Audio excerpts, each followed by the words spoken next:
दोस्तों, Elon Musk का Starlink project जो करीब 2 सालों से डिपार्टमेंट ऑफ टेलीकम्युनिकेशन के पास पेंडिंग अप्रूवल था, उसे अब ग्रीन सिग्नल दे दिया गया है। पहले नेशनल सिक्योरिटी कंसर्न्स की वजह से ये प्रोजेक्ट अटका हुआ था, लेकिन अब जियो और वन वेब के बाद स्टारलिंक भारत की तीसरी ऐसी कंपनी बन चुकी है जिसे सैटेलाइट बेस्ड इंटरनेट कनेक्टिविटी का लाइसेंस मिल चुका है। और ये सारी डेवलपमेंट्स उस वक्त हो रही हैं जब इलॉन मस्क और अमेरिका के राष्ट्रपति डोनाल्ड ट्रंप के बीच रिफ्ट चल रही है। इस इंटरनेशनल कॉन्फ्लिक्ट का असर स्टारलिंक के इंडियन ऑपरेशंस पर भी पड़ सकता है। अब सवाल उठता है कि स्टारलिंक प्रोजेक्ट भारत के लिए इतना बेनिफिशियल क्यों है। देखिए, अभी अगर आपके फ़ोन में इंटरनेट आ रहा है तो या तो वो आपके घर के वाईफाई से है या फिर किसी टेलीकॉम टावर से। लेकिन जो लोग रिमोट एरियाज में रहते हैं, जैसे कि गांव, पहाड़ी इलाके या बॉर्डर एरियाज, वहां पर ना तो टावर है ना ही प्रॉपर इंटरनेट एक्सेस। भारत में ऐसे करीब 400 मिलियन लोग हैं जिनके पास रिलायबल इंटरनेट कनेक्टिविटी नहीं है। स्टारलिंक जैसे सैटेलाइट इंटरनेट प्रोवाइडर्स इस गैप को भर सकते हैं।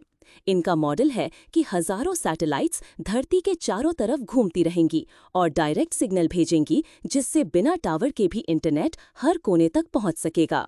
लेकिन अप्रूवल मिलने का मतलब ये नहीं कि कल से स्टारलिंक का इंटरनेट शुरू हो जाएगा। अब भी इनको इसरो की कमर्शियल आर्म इन स्पेस से क्लियरेंस लेनी होगी।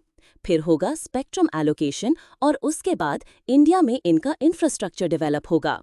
अच्छी बात यह है कि स्टारलिंक ने पहले से ही जियो और एयरटेल के साथ पार्टनरशिप्स की हुई हैं। ग्राउंड स्टेशन की इंस्टॉलेशन में ज्यादा वक्त नहीं लगेगा। अब आइए समझते हैं बेनिफिट्स।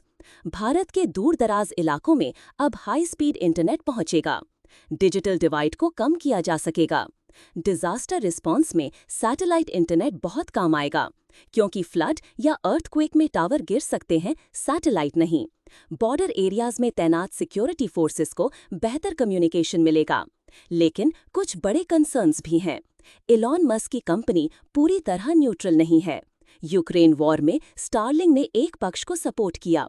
म्यांमार में रेबल्स को भी रिपोर्टेडली सपोर्ट मिला। डेटा सिक्योरिटी एक मेजर कंसर्न है। भारत सरकार ने क्लियर किया है कि जो भी डेटा कलेक्ट होगा उसे इंडिया में ही स्टोर करना होगा। अगर स्टारलिंक इन कंप्लायंस रूल्स को फॉलो नहीं करता तो उसका लाइसेंस कैंसिल किया जा सकता है। अंत में भारत का सैटेलाइट इंटरनेट मार्केट 2030 तक $1.9 बिलियन का हो सकता है।